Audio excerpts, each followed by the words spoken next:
Shalom. Damai hati. Puji-pujian dari kolom 3. Mudah-mudahan itu adalah kerinduan orang semua. Mau menceritakan tentang Yesus, gitu kan? Dan saya percaya Bapak Ibu saudara-saudara sepakat untuk katakan menceritakan sesuatu haruslah jangan sepanggal-sepanggal. Mustika tuh enteru, gitu kan? Soalnya kalau orang cerita sepanggal-sepanggal, dia bisa lain DP arti. Bukan cuma lain DP arti, bahkan boleh jadi bertentangan dengan arti sebelumnya. Maka karena itu, melalui gereja kita, Tuhan menganugerahkan bacaan di minggu ini. Kisah Rasul pasal 10 ayat 34 sampai 43. Gampang buat DP ayat. Dan itu adalah bagian dari keseluruhan cerita tentang Cornelius dan Paulus, seperti yang diceritakan mulai ayatnya yang pertama sampai dengan ayatnya yang ke-48. Kalau orang memang cuma fokus baca ayat 43 sampai ayat 34 sampai dengan ayat 43 seperti yang saya katakan tadi, orang nggak akan dapat DP berita sebenarnya. Sebab kalau orang perhatikan contoh soal Cornelius, informasi tentang dia ada di ayat 1 sampai ayat 4. Siapa Cornelius? Cornelius adalah seorang perwira, jadi pejabat pemerintah. Dia kepala pasukan. Nama pasukannya adalah Italia. Jadi dia bukan pimpin pasukan di Italia, bukan. DP pasukan penama Italia. Kenapa DP pasukan penama seperti itu? Saya tidak tahu, karena Alkitab banyak bilang. Jadi kita minta tanya juga dong. Informasi dari Alkitab adalah bahwa si Cornelius ini bukan orang Israel. Seperti penama juga bukan nama Israel. Tetapi meskipun demikian, dia dan semua orang yang tinggal di rumahnya disebut sebagai orang saleh dan takut akan Tuhan. Dijelaskan pada ayat 7, maksudnya mereka beribadah kepada Allah yang benar. Mereka banyak memberi sedekah untuk menolong orang miskin dan tidak pernah melupakan untuk berdoa kepada Allah. Luar biasa. Kalau seperti itu kan orang bilang, oh sudah, so aman nana, gitu kan? Cornelius seperti itu. Dan selanjutnya disampaikan kepada kita sebagai orang yang bukan keturunan Israel, pasti dia nyak sunat. Dan pasti dia pemakan semua, tidak ada tuh haram dia. Sama dia haram. Tapi tanda bahwa dia adalah orang saleh dan takut akan Allah ketika dia diperintahkan oleh Tuhan melalui malaikat. Itu yang orang baca dari ayat 1 yang saya katakan. Cornelius, Tuhan sudengar mengenai doa.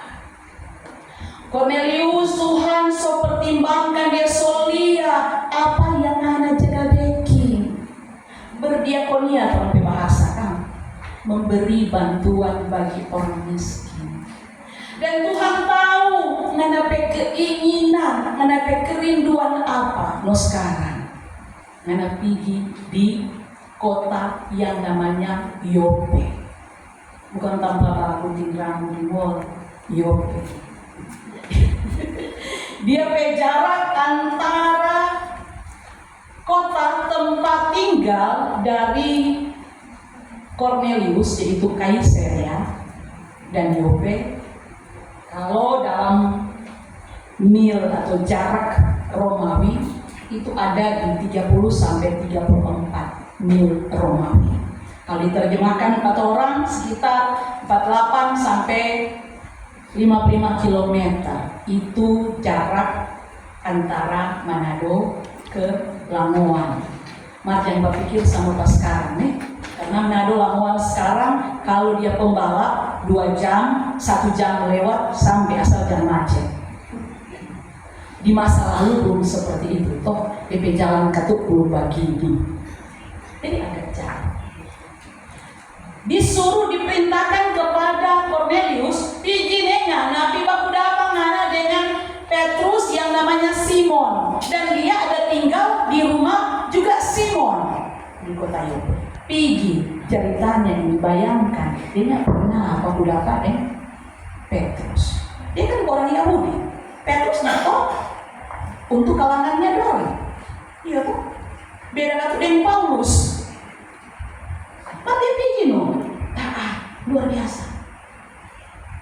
Dicari itu orang yang rumahnya di Yope itu orang namanya Simon. Saya bayangkan waktu baca, kira-kira kalau di kota Yope itu banyak nama Simon kan? Contoh juga kalau di sini, ini di Maranatha Kamar, Karame ada berapa banyak nama Simon? Soalnya habis. Oh, so meninggal, jadi so habis. Nama apa dan itu paling banyak kan di Maranatha? Apa? Stephen. Hah? Oh, Yusak, banyak. Oke. Kom tu Yusak ke rumah ada di kolom 1, ada di kolom 3, banyak toh. Ada di kolom 7, ada di kolom 12. Mau silakan dia berputar. Ini Maranatha Karang. Apalagi kalau berapa dengan itu orang sedikit nakal. Tanya kemari, kenapa Yusak? Oh iya, DP rumah di mana? So di muka mereka berputar ngana ke kanan, ngada belokan, ngana terus di belokan itu, ngana tak tunggu di situ, ngana belok ke kiri, kok? Oh, ternyata cuma dekat. Ada tuh yang begitu kan? Tapi sekali lagi intinya, Cornelius taat pada apa yang diperintahkan untuk dia lakukan. Yang pertama, taat. Biar ni mau, biar bingung, maka Tuhan perintah taat. Kemudian mari orang kembali ingat siapa Petrus.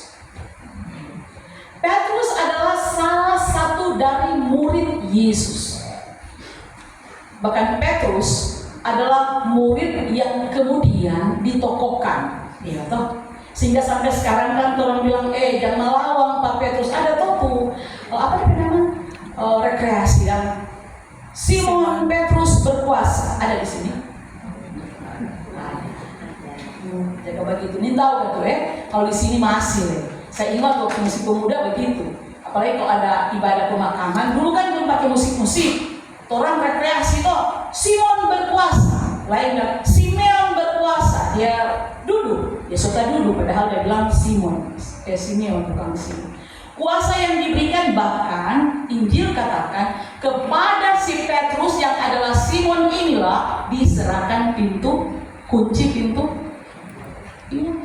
Di atas Simon yang kemudian dinamakan Petrus berdiri gereja. Ingat keterhubungan itu. Pak Petrus itu kunci. Sampai ada Joko yang dapat bilang toh Petrus ini ternyata kolusi. Serta supigi di sorga, dia mencari-cari tapi koleha.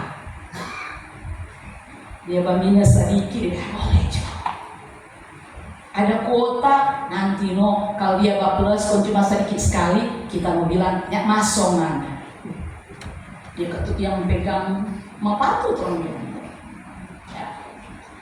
Petrus ini adalah keturunan Israel. Dalam hal ini tentu yang orang tahu maksudnya keturunan dari Bapak Abraham, Ishak, dan Yakub. Dan dalam kehidupan orang Israel, mereka betul-betul pegang apa yang pernah disampaikan kepada nenek moyang mereka, bahkan terus dibaharui bahwa keselamatan diberikan melalui Israel. Kalau bilang melalui berarti yang selamat lebih dulu siapa? Iya, Israel. Malah dorang kemudian berkecil, dorang bilang kalau mau jadi Israel, nak mau jadi Yahudi, ini boleh mau selamat. Makanya dorang tuntut orang yang dari manapun juga percaya kepada Yesus mesti sunat, karena itu tanda keyahudian.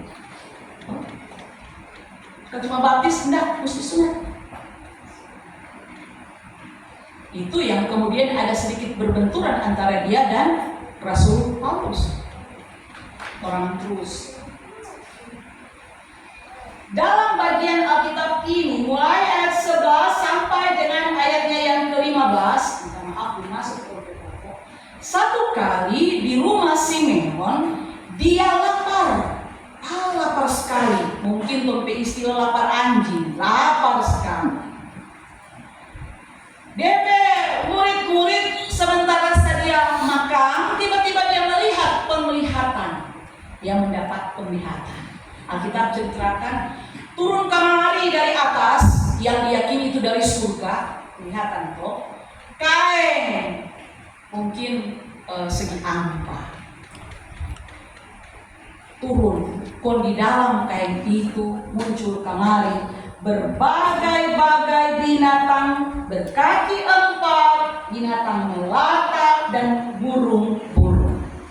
Kemudian dia dengar suara, makan jo Petrus, angkut tuh sholat. Waktu Petrus pilih dia ketik bilang ini, Petrus bangun sembelih binatang ini dan makanlah.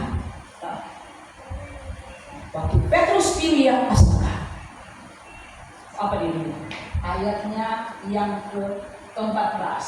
Petrus bilang, tidak Tuhan, aku tidak pernah makan makanan yang haram atau najis.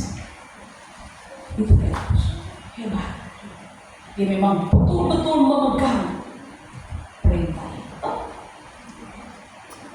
3 kali dia suruh pada Petrus bangun jo. Mana sembeli, mana makan, supaya kita tutup, orang tahu tutup, kok lapar sekali kan? Petrus tidak mau lakukan. Ayat 15 bilang, suara itu berkata lagi kepadanya, apa yang sudah disucikan Allah, janganlah kamu katakan haram. Apa yang Allah sudah sucikan, jangan Petrus ngana mau bilang itu haram. Itu yang Petrus beri. Sangat penting orang perhatikan orang pembacaan tadi. Ayat 34 dan ayat 35 ditulis begini. Lalu Petrus mulai berbicara dengan riwayat kejadian. Sekarang aku benar-benar mengerti bahwa Allah tidak membedakan orang. Puji Tuhan. Ia menerima semua orang yang menyembah kepadanya dan yang melakukan kebenaran. Tidak penting bangsa apa mereka berasal. Tuh, kita baca ini bukan main, senang sekali. Kenapa? Karena tak seteliti tapi mama dan dia papa, kete nenek moyang, nggak kasihan orang masuk keturunan Abraham, Ishak dan Yakub. Karena kalau masih seperti itu, ya tanda tangan begitu kan. Tapi Petrus tegaskan. Apa yang kemudian dia simpulkan, ternyata Tuhan tidak bedakan orang. Siapapun juga dia, Tuhan tidak bedakan. Mau dari bangsa mana dia, mau dari status sosial apa dia, tidak ada pembedaan di hadapan Tuhan. Sama semua. Dia menerima semua orang. Semua nyata kecuali. Tapi itu masih koma. Yang menyembah kepadanya dan yang melakukan kebenaran. Petrus yang pada awalnya seperti orang Yahudi pada umumnya mengklaim keselamatan cuma ada pada Israel, mengklaim orang nanti masuk surga dia selamat kalau dia mengikuti aturan yang dipelihara oleh orang Yahudi. Apakah itu sunat, apakah itu soal makanan haram dan halal. Kemudian Tuhan sendiri yang datang membuka pikirannya, maka dia kemudian bisa terima.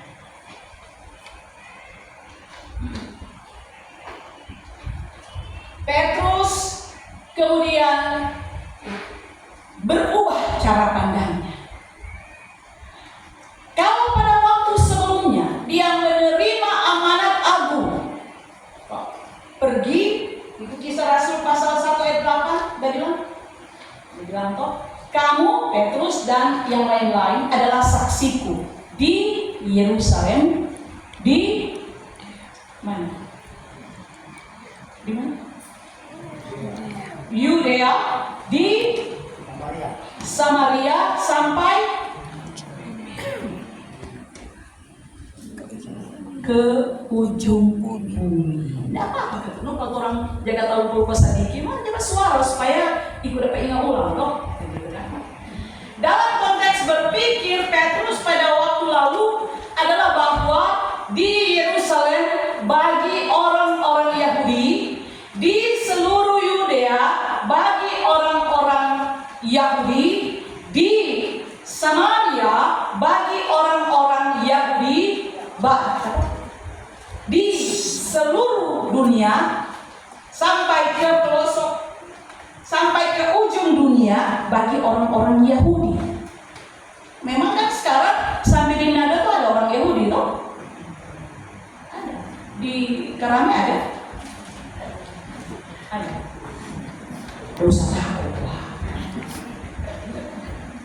Gak usah takut Pak Umangan. Itu kan dia bilang bibit unggul itu, walaupun karena terlalu unggul sampai ada yang terus-menerus berusaha melenyapkan pada orang. Oh? Karena itu bibit unggul itu pilihan langsung dari Tuhan loh. Nggak sambarang itu. Jadi berbahagia kalau dia papa dia naik ada sedikit kita soalnya. Maka kalau nggak usah mengaku yang sama pertulai yang mengaku pada aku nyanda. Kau bikin kacau sana sini. Bapak Ibu Saudaraku yang dikasih dalam Tuhan, firman Allah bagi kita di minggu kedua setelah Paskah di bawah tema orang yang takut akan Dia dan yang mengamalkan kebenaran berkenan kepadanya, maka paling tidak ada 3. Semua habis. 1.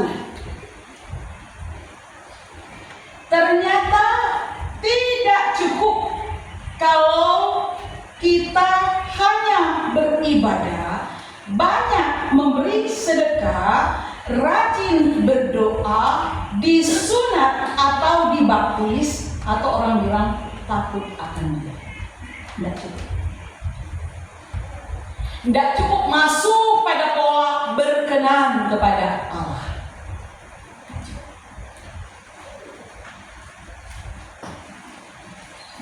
Tetapi mereka yang berkenan kepada Allah adalah mereka yang tekun beribadah, mau memberi sedekah, orang jaga bilang diakonia kan, Atau lain kali juga, bukan cuma lain kali, bukan sedekah, persembahan yang indah berapa banyak tuh.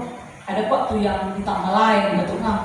Mau masuk gereja, pendeta kita kok, bayangkan satu rumah mau masuk gereja, waktu kotak dan banyak, belum dia tunggu mesti berjalan, ada sampul di sebelah buku hitung. Kalau di Hosana saya katakan, jangan hitung apa yang kau mau beri, karena itu memang bukan punyamu, Tuhan punya itu. Maka beri dengan sukacita, beri dengan tulus, beri dengan tanggung jawab, terutama beri dengan iman. Dan mana terangnya? Orang memberi dengan hal seperti itu, mau kurang orang atau tidak? Nggak akan pernah mau kurang, betul kok mama. Saya katakan sampai bilang betul kok mama, karena kita tidak alami. Nggak mau kurang. Malah ketika orang mulai banding-bandingkan, ketika orang mulai sombong, ketika di luar dari yang seharusnya, memang betul jatuh. Kenapa? Tuhan tidak izinkan itu. Tuhan ini mau orang begitu. Saya terus, bukan cuma sekedar rajin berdoa, bahkan doa puasa lagi. Bukan cuma sekedar disunat, di segala tanpa semua sunat. Bukan cuma sekedar dibaptis, nyak puas di baptisan pergi, dia baptis celup, nyak puas di baptis celup, dia dibaptis apa?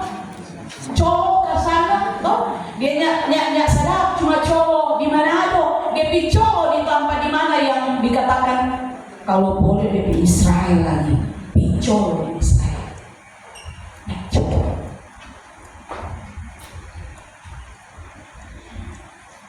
Kecuali orang ini benar-benar memahami bahwa bersaksi atau berpekabaran Injil, mengamalkan kebenaran menjadi bagian hidupnya. Kalau bilang bersaksi orang semua saudara, tapi banyak kali orang berpikir kau bersaksi sama Bapak Pendeta, berdiri atas mimbar, bataria dicorong, kau boleh kasih keluar di toa, itu bersaksi. Ada. Orang diam, malah orang bersikap yang benar-benar membawa gambaran Yesus, itu kesaksian. Yang berubah suara keras-keras, mau pakai toa apa? Perlu. Bagaimana orang di rumah dalam hubungan suami istri, gitu kan? Itu kan tempat praktek pertama. Itu tempat di mana Tuhan izinkan orang semakin dimurnikan dalam kehidupan rumah tangga. Maka bapak-bapak kalau ada ibu-ibu cerewet, terima. Dan tanya Pak Tuhan, bilang kita main tuan cerewet.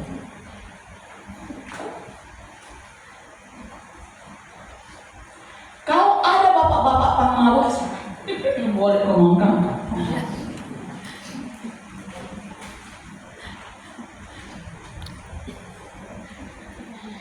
Itu tempat sekali lagi. Anak-anaknya dengar-dengaran nakal dan sebagainya. Itu tempat di mana Tuhan sementara memperlengkapi orang, membuat orang semakin hari tanpa orang sadar. Ketika orang ikuti itu tanpa melepaskan diri dari Tuhan, orang akan melihat, mungkin orang nyandang, orang lain bilang, iya, itu dia lain. Dia lebih daripada waktu lalu. Sekali lagi boleh jadi orang tidak sadar, orang lain lihat. Suami memenangkan istri, istri memenangkan suami, suami istri memenangkan anak-anak. Lakukan pekabaran Injil model begitu. Boleh toh, tidak susah.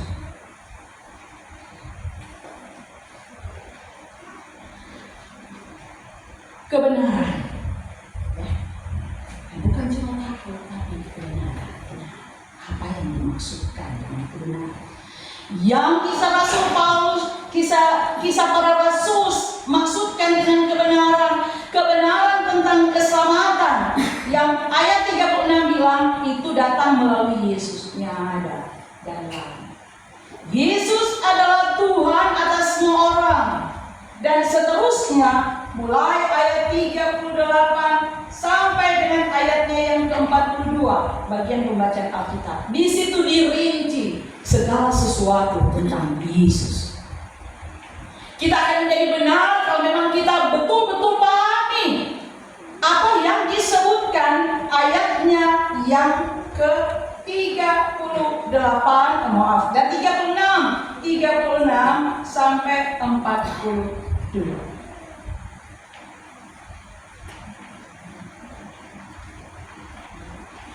Dan Allah menerima semua.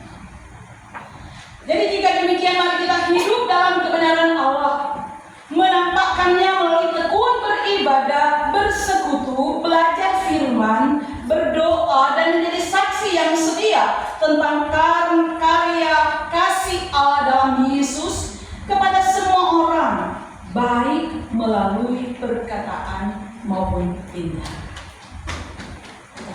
Ini paling terakhir, walaupun di tema mungkin tidak tahu aku cocok, tapi saya mau angkatnya, terutama untuk teman-teman saya pelayan khusus, bahwa saudara-saudara dan saya dipilih menjadi saksi. Disampaikan kepada kita pada ayat 41-nya, dan semua orang bisa jadi saksi. Ya, itu sangat berharga.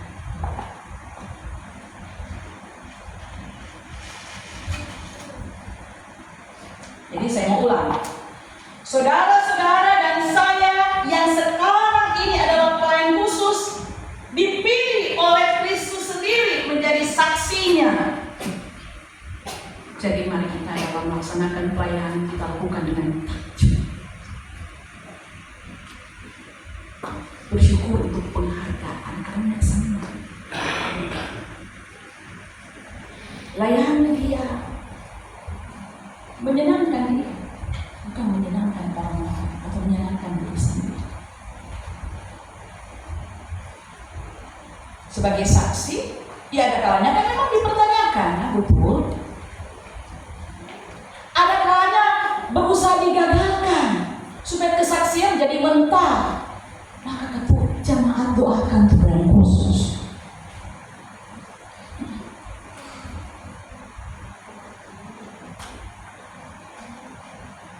Sekaligus mari semua kita memenuhi panggilan, mempersiapkan orang yang Tuhan akan pilih menjadi saksi Kristus untuk pelayanan gereja Masa Injil di Minahasa tahun 2023 sampai 2027. Siapa mereka? Orang yang dipersiapkan oleh Kristus menjadi saksi. Saudara-saudara sejamaah yang berusia berapa tahun kan?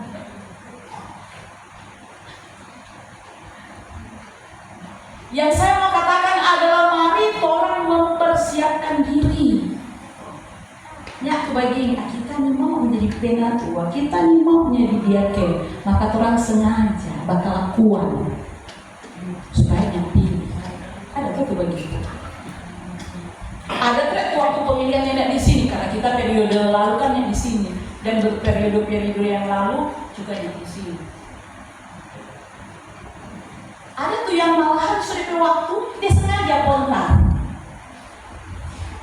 Bikin sibuk panitia. Dia lupa yang dia bikin sibuk bukan panitia, Tuhan. Ayo kita nyaman, kita tidak sanggup. Asal kita tanya Pak Penatua dan Diaken, ada di antara teman-teman mampu sanggup. Sampai aku sanggup. Ini tuh semua 5 tahun sanggup. Saya seberapa tahun jadi pendeta kan? Kita ada jadi pendeta tahun 89, 90.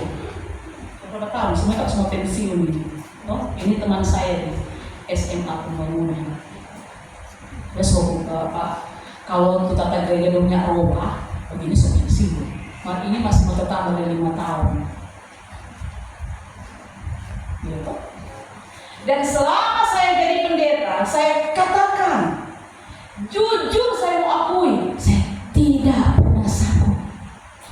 Bapak Ibu sudah tahu siapa yang sanggupkan? Tuhan Yesus.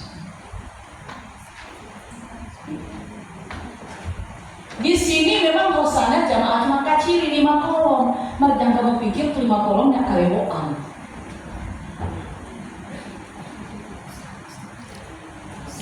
Saya dulu pernah di Kiawa. Kiawa itu 29 kolom di 6 desa. Yang mampu sebetulnya. Mau dikacili ternyata, mau dibasar, yang mampu Bapak Ibu Saudara. Kalau saya mampu, karena Tuhan, Dia yang mampu saya. Karena itu saya tidak pernah membanggakan ibu kita hebat, nanda kasih. Kalau tuh ada yang bilang, oh tuh pendeta Lucy hebat, dihebatkan oleh Tuhan. Jadi di satu waktu nanti, contoh kita pensiun, Tuhan ambil, toh, soalnya adalah kita juga yang akan merasa kurang. Ya dia soalnya hebat, ya iya memang dari awal kok kita nggak hebat. Yang hebat adalah Tuhan. Bapak Ibu saudara-saudara sini jamaah, saudara-saudara semua hebat. Nyata yang nggak hebat. Karena orang selalu bergantung dan mengakui Tuhan. Percaya. Aduh kita mau jadi diaken, atau jangan pilih Pak dia. Jangan jadi diaken masuk miskin dia. Waktu mau jadi diaken mesti tuh tabah. Supaya kalau ada apa-apa di kolom dia boleh bertamu, no? Ini ada yang kaya. Saya mau tanya, Bapak Ibu saudara-saudara, waktu lahir, keluar kamari Iko langsung pakai masker tadinya.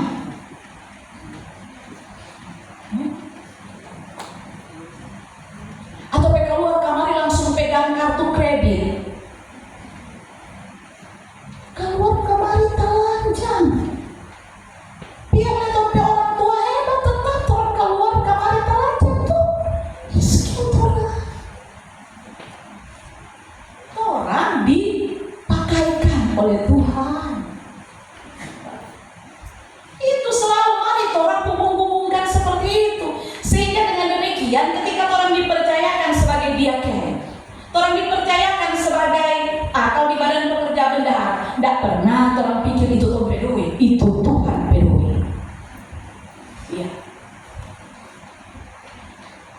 Maka biar untuknya ada duit, kong Tuhan suka tujuh, jangan mundur.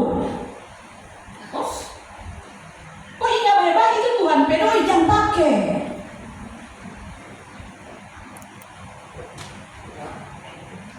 Iya tuh, sederhana. Saya tahu di sini di wilayah ini tidak ada yang begitu. Mari ditambah lain kok Tuhan, berani bu. Boleh juga. Kan Tuhan Maha Kasih, dia nyak jalia. Mau dikira rica, pemakan pedis. Nanti sudah perasa dari pedis, baru mencari segala macam supaya masih hilang tuh pedis. Bagus sih kalau masih ada kesempatan. Markasnya kesempatan. Aku dapat dari Petrus tuh. Jadi senang juga nih. Di Hosana ada dia kok boleh jadi. Angus jadi Tuhan Allah. Oke teman-teman sudah tapi semua raju, sama raju.